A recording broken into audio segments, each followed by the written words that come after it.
Hello అందరికీ ఈరోజు morning బ్రేక్ఫాస్ట్లోకి అయితే దోశ చేస్తున్నాను. రోజు చట్నీతో కారంతో తిని అయితే బోర్ కొట్టేసింది.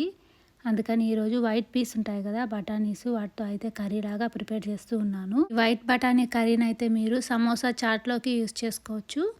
మనం దోశలోకి తినచ్చు, లేదంటే పూరీలోకి చపాతీలోకి అయినా కూడా తినేయచ్చు.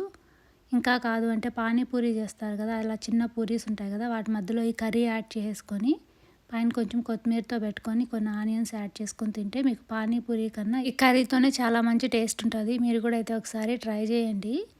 ఇప్పుడైతే స్టవ్ వెలిగించి ప్యాన్ పెట్టేసుకున్నాను. దానిలో అయితే కొంచెం ఆయిల్ యాడ్ చేశాను, ఆవాలు కొంచెం యాడ్ చేశాను, జీలకర్ర అయితే కూడా కొంచెం యాడ్ చేశాను, కరివేపాకు యాడ్ చేశాను, ఆనియన్ పీసెస్ అయితే కూడా యాడ్ చేసుకున్నాను. ఈ కర్రీకి అయితే ఆనియన్ పీసెస్ కొంచెం ఎక్కువగానే మంచి టేస్ట్ ఉంటాయి, అందుకని అయితే కొన్ని ఎక్కువగానే యాడ్ చేశాను. నేనైతే దీనిలో జింజర్ గార్లిక్ పేస్ట్ ఏమీ యాడ్ చేయడం లేదు, అందుకని ఓన్లీ గార్లిక్ పీసెస్ మాత్రమే యాడ్ చేశాను. మనం ఇలా ఆనియన్ గార్లిక్ రెండు కలిపి యాడ్ చేసి ఫ్రై చేస్తే మాత్రము అవి కుక్ అయినట్టుగా అవుతాయన్నమాట. అలా కాదు అంటే మీరు ఫస్ట్ ఆయిల్లో గార్లిక్ పీసెస్ యాడ్ చేస్తే గార్లిక్లో ఉండేటువంటి ఫ్లేవర్ అంతా ఆయిల్కి వెళ్తుంది. దానివల్ల అయితే మనకు కర్రీకి చాలా మంచి టేస్ట్ వచ్చినట్టు అనిపిస్తుంది. ఈరోజైతే నేను ఫస్ట్ గార్లిక్ కట్ చేయడం మర్చిపోయాను, అందుకని అయితే ఆనియన్స్ వేసిన తర్వాత గార్లిక్ యాడ్ చేశాను. ఆనియన్ గార్లిక్ కూడా బాగా ఫ్రై అయిపోయిన తర్వాత దీనిలో అయితే ఒక మీడియం సైజు టమాటోని చిన్న పీసెస్ లాగా కట్ చేసి యాడ్ చేసుకున్నాను. టమాటోస్ కూడా యాడ్ చేసి ఒకసారి అయితే బాగా మిక్స్ చేసుకోండి. ఇప్పుడు టమాటోలు ఫాస్ట్గా మగ్గిపోవాలి అంటే మీరు దీనిలో కొంచెం ఉప్పు యాడ్ చేసుకోండి, పసుపు కూడా కొంచెం యాడ్ చేసుకోండి, కొంచెం అయితే ధనియాల పొడి యాడ్ చేయండి, కొంచెం జీలకర్ర పొడి కూడా యాడ్ చేసుకోండి, కొంచెం గరం మసాలా యాడ్ చేసుకోండి, మీ స్పైసీనెస్కి సరిపోయినట్టుగా కారం కూడా అయితే యాడ్ చేసుకోండి. వీటన్నిటిని యాడ్ చేసి ఒకసారి అయితే బాగా మిక్స్ చేసుకొని మూత పెట్టేసి మీడియం టు స్లో ఫ్లేమ్లో పెట్టి అలాగే వదిలేశారు అనుకోండి, ఈ టమాటోస్ అనేటివి కూడా బాగా మగ్గిపోయి మీకు మంచిగా గ్రేవీ లాగా రెడీ అయిపోతుంది.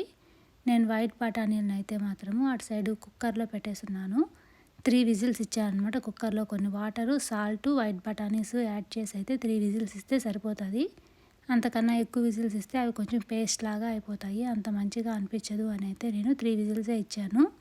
ఈ వైట్ బఠానీస్ అయితే మాత్రం నేను నైట్ పడుకునే ముందే వాటిని నీళ్ళల్లో నానబెట్టేసి పడుకునేసాను. ఇంకైతే అవి మంచిగా సోక్ అయిపోయినాయి. 3 విజిల్స్ ఇస్తే చాలు కుక్ అయిపోతాయి. ఈరోజు మా అమ్మాయి బ్రేక్ఫాస్ట్ కోసం అయితేనేమో దోశ పెడుతున్నాను, కాకపోతే ఆమెకి బెల్ పెప్పర్ చట్నీ కావాలన్నమాట. దానికోసం కూడా అయితే ఇంకో సైడ్ ఫ్రై చేసుకుంటూ ఉన్నాను. ఈ లోపల అయితే టమాటోస్ కూడా ఫాస్ట్గానే కుక్ అయిపోయాయి. ఇప్పుడు ఒకసారి అయితే గ్రేవీని నీట్గా మిక్స్ చేసుకోండి. ఉడికించుకున్నటువంటి వైట్ పీస్ని కూడా అయితే యాడ్ చేసి ఒకసారి అయితే బాగా మిక్స్ చేసుకోండి. నేను ఉడికించేటప్పుడు అయితే కొన్ని వాటర్ ఎక్కువగానే యాడ్ చేశాను, మళ్ళీ ఇప్పుడు ఆ వాటర్ ఎందుకు పారేయడము అని చెప్పి అయితే ఇప్పుడు నాకు గ్రేవీలో కూడా కావాలి కదా అని ఆ వాటర్ని అలాగే యాడ్ చేశాను. ఇప్పుడు ఒకసారి అయితే బాగా మిక్స్ చేసుకోండి. కొన్ని వైట్ పీస్ అయితే మాత్రము మెత్తగా చేసుకొనైనా మీరు గ్రేవీలో యాడ్ చేసుకుంటే గ్రేవీకి అయితే మీకు థిక్నెస్ వస్తుంది. నేను ఎక్కువగా వాటర్ యాడ్ చేసి లూజ్గా అయితే ఏమీ ప్రిపేర్ చేయను. గ్రేవీ అనేది అయితే మాత్రం కొంచెం థిక్గానే ప్రిపేర్ చేస్తాను అనమాట. అందుకని నేనైతే ఏమీ మెత్తగా చేయలేదు. కుక్కర్లోంచి తీసినటువంటి వైట్ పీస్ని అయితే అలాగే యాడ్ చేశాను. ఒకసారి అయితే బాగా మిక్స్ చేసుకొని మూత పెట్టేసి ఇంకొక 15 మినిట్స్ అయితే కుక్ చేసుకోండి. బఠానీ కర్రీ అయితే కూడా రెడీ అయిపోతుంది. నిన్నైతే పనసకాయని కట్ చేశాను, దాన్ని అయితే కొన్ని పీసెస్ తీసి బయట పెట్టేసుకుంటూ ఉన్నాను. బ్రేక్ఫాస్ట్ తర్వాత తినడానికి మనకు వస్తుంది, కొంచెం కూలింగ్ తగ్గుతుంది అని అయితే ముందుగానే తీసి బయట పెట్టేశాను. బెల్ పెప్పర్ చట్నీ అయితే కూడా రెడీ అయిపోయింది. బఠానీ కర్రీ అయితే కూడా రెడీ అయిపోయింది. చిన్నటువంటి గిన్నెలన్నింటినీ అయితే కూడా నీట్గా కడిగి పెట్టేసుకున్నాను. ఇంకా వాళ్ళు బ్రేక్ఫాస్ట్కి వస్తే వాళ్ళకి బ్రేక్ఫాస్ట్ పెట్టడమేను. పిండి కూడా అయితే బయట పెట్టేశాను అనమాట. పిండి కూడా కూలింగ్ తగ్గితే మంచిగా వస్తుంది అని చెప్పి ఈరోజు అయితే బయట వెళ్ళే పని ఉంది అని చెప్పి దోశలు వేసింది. బ్రేక్ఫాస్ట్ అయితే ఏమీ వీడియో తీసుకోలేదు. నేను బయటికి వెళ్ళే ముందే వంకాయ తాలింపు అయితే చేసి పెట్టేశాను. ఎస్టర్డే మిగిలినటువంటి వైట్ రైస్ కూడా ఉందన్నమాట. ఈరోజు లంచ్ కోసం అయితేనేమో చికెన్ బిర్యానీ చేస్తున్నాను, వెన్స్డే కాబట్టి. వెళ్ళే ముందే చికెన్ కూడా మ్యారినేషన్ చేసి పెట్టుకొని వెళ్ళిపోయాను. రైస్ కూడా సోక్ చేసుకునేసాను. ఇంటికి వచ్చే లోపల అయితే 11:30 అలాగా అయిపోయింది. బిర్యానీ ప్రాసెస్ అయితే కూడా స్టార్ట్ చేశాను. ఒక 12 అయితే అయిపోయింది అనమాట టైము. ఇప్పుడైతే దమ్ పెట్టేసాము అనుకోండి, ఇంకొక హాఫ్ అన్ అవర్లో వాళ్ళకైతే పెట్టివచ్చు. నేను ఎప్పుడైనా బయట వెళ్ళే పని ఉంది అంటే మాత్రము కొన్ని పనులు అయితే ముందుగానే చేసి పెట్టేసుకుని వెళ్తాను. వచ్చిన తర్వాత వంట ఫాస్ట్గా అవ్వాలి కదా, దానికి సంబంధించినటువంటి కొన్ని పనులు అయితే ముందుగానే చేసి పెట్టేసుకుంటాను. ఆనియన్స్, చికెన్ని అన్నిటినీ అయితే ఒక సైడ్ కుక్ చేసుకుంటాను, ఇంకో సైడ్ అయితే రైస్ కూడా కొంచెం హాఫ్ బాయిల్ అయ్యేంత వరకు కుక్ చేస్తాను. చికెన్ బాగా కుక్ అయిన తర్వాత దానిపైన అయితే రైస్ కూడా యాడ్ చేసి పైనుంచి కొంచెం అయితే కొత్తిమీర పుదీనా యాడ్ చేస్తాను. తర్వాత పేపర్ టవల్తో అయితే నీట్గా కవర్ చేసేసి దమ్ పెట్టేస్తాను అనమాట. ఒక 10 to 15 మినిట్స్ పెట్టుకోండి. మీరు వేసినటువంటి క్వాంటిటీని బట్టి అయితే పెట్టుకోవాలి. ఇప్పుడు నేను రైస్ పెట్టింది తక్కువే కాబట్టి 10 మినిట్స్లో దమ్ అయితే అయిపోతుంది. వారాహి నవరాత్రులు జరుగుతున్నాయి కదా, అందుకని అయితే నేను ఈ 9 days నాన్ వెజ్ తినడం లేదు. అందుకని నా కోసం అయితే వంకాయ తాలింపు చేసేసుకున్నాను. ఎస్టర్డే వండినటువంటి రైస్ అయితే మాత్రము ఎవరూ తినలేదన్నమాట, అలాగే ఉండిపోయింది. ఇంకెలాగో ఈరోజు నేను తినేద్దాము అని చెప్పి అయితే నేను వంకాయ తాలింపు పెట్టేసుకున్నాను. దీంతో మామిడికాయ పచ్చడి వేసుకొనో లేదంటే పెరుగన్నం లాగా చేసుకొని అయితే తినేస్తాను. నిన్నైతే నేను పనసకాయని తీసుకొని వచ్చాను అనమాట. అది కట్ చేస్తున్నంతసేపు మా అమ్మాయి వీడియో తీసింది. డిఫరెంట్ యాంగిల్స్లో నీకు వీడియో తీస్తున్నాను, అప్లోడ్ చేసుకొని నా పేరు చెప్పాలి అని అయితే చెప్పింది. నేను నిన్నైతే అసలు వీడియోనే పెట్టలేదన్నమాట. ఈరోజు కొన్ని క్లిప్స్ అయితే మీకు యాడ్ చేస్తూ ఉన్నాను. మా అమ్మాయి కూడా హ్యాపీగా ఫీల్ అవుతుంది అని చెప్పి. పనసకాయ అయితే మాత్రము ఇండియన్ స్టోర్లో చాలా తక్కువ ప్రైస్కే వస్తుంది. అదే మీరు హెచ్ఈబీలో కానీ స్ప్రౌట్స్లో కానీ అలాంటి ప్లేసెస్లో కొంటే మాత్రము ప్రైస్ అయితే చాలా ఎక్కువగా ఉంటుంది. ఒకసారి అయితే చెక్ చేసుకోండి. ఈ పనసకాయ అయితే మాత్రము లోపలంతా నీట్గానే పండిపోయింది, కాకపోతే అది ఇంకా కొంచెం పచ్చిగా ఉందన్నమాట. ఇంకొక 4-5 days తర్వాత కట్ చేసి ఉంటే నాకు చాలా నీట్గా వచ్చేసి ఉండేది. 1-2 నైఫ్లకి అయితే మాత్రము ఆ బంకంతా అతుక్కుపోయింది. నా కటింగ్ బోర్డుకి కడగడానికి కూడా గంటల టైమే తీసుకుంది. మార్నింగ్ లేవగానే ఈ పనసకాయని కట్ చేయాలి అని కూర్చున్నాను. దానివల్ల అయితే లేట్ అయిపోయి అసలు ఏ పని చేయాలనిపించలేదు, వీడియో కూడా తీసుకోలేదు. అందుకని అసలు ఏమీ అప్లోడ్ చేయలేదు ఎస్టర్డే. ఈరోజైనా అప్లోడ్ చేయాలి అని చెప్పి అయితే కొన్ని క్లిప్స్ యాడ్ చేస్తూ ఉన్నాను. నేను ఈ మధ్య ఒకసారి అయితే అన్ని కలర్ బెల్ పెప్పర్స్ తీసుకొని వచ్చాను కదా, వాటితో పెప్పర్ రైస్ చేద్దాము అనేసి అయితే తీసుకొని వచ్చాను.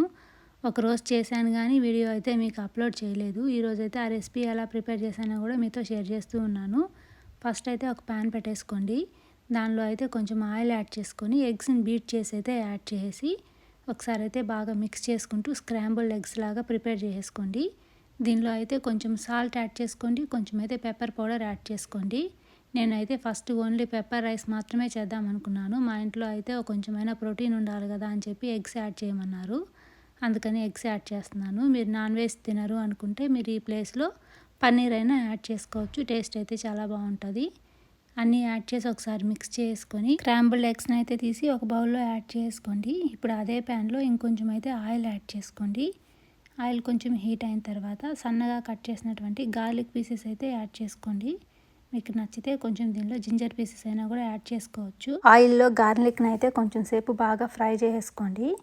గార్లిక్ బాగా ఫ్రై అయిన తర్వాత దీనిలో red colour bell pepper, green colour, yellow colour, orange colour 4 కలర్లు ఉండేటువంటి బెల్ పెప్పర్స్ని అయితే కూడా సన్నగా పొడవుగా కట్ చేసుకొని అయితే యాడ్ చేస్తూ ఉన్నాను. పెప్పర్స్ని యాడ్ చేసి అయితే ఒకసారి బాగా మిక్స్ చేసుకోండి.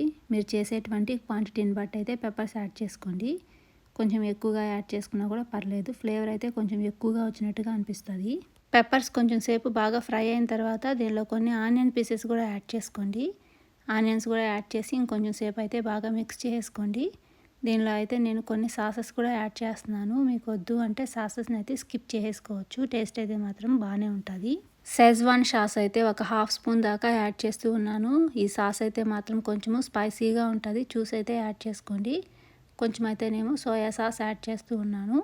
మీకు నచ్చితే కొంచెము గ్రీన్ చిల్లీ సాస్ యాడ్ చేసుకోండి, కొంచెం అయితే రెడ్ చిల్లీ సాస్ యాడ్ చేసుకోండి, కొంచెం అయితే కెచప్ కూడా యాడ్ చేసుకోండి. కెచప్ యాడ్ చేయడం వల్ల అయితే కొంచెం స్వీట్గా ఉంటుంది, పుల్లగా ఉంటుంది కాబట్టి మనం వేసేటువంటి స్పైసెస్ అయితే కొంచెం కవర్ అవుతాయి అని అయితే అలా వేసాను.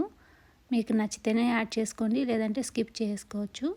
ఈ సాస్ అన్నీ యాడ్ చేసిన తర్వాత ఒకసారి అయితే బాగా మిక్స్ చేసుకొని దీనిలో అయితేనేమో రైస్ కూడా యాడ్ చేసుకోండి. ముందుగానే కుక్ చేసి పెట్టినటువంటి రైస్ కూడా యాడ్ చేసి ఇంకొక 3-4 మినిట్స్ అయితే బాగా మిక్స్ చేసుకోండి. రైస్కి సాసెస్ అన్నీ బాగా పట్టేసేంత వరకు బాగా మిక్స్ చేసేయండి. ఈ రైస్ అంతా బాగా మిక్స్ అయిపోయిన తర్వాత స్క్రాంబుల్డ్ ఎగ్స్ కూడా యాడ్ చేసుకొని ఒకసారి అయితే బాగా మిక్స్ చేసుకొని ఇంకా సర్వింగ్ ప్లేట్లో తీసి అయితే సర్వ్ చేసేయచ్చు. పెప్పర్ రైస్ అయితే కూడా రెడీ అయిపోతుంది. సాల్ట్ అనేది అయితే మాత్రం కొంచెం చెక్ చేసుకొని యాడ్ చేసుకోండి. సాసెస్లో చాలా సాల్టే ఉంటుంది కాబట్టి ఫైనల్గా చూసుకొని అయితే యాడ్ చేసుకోండి. రెసిపీస్ నచ్చినట్లయితే లైక్ చేసి షేర్ చేయడం అయితే మాత్రం మర్చిపోవద్దు.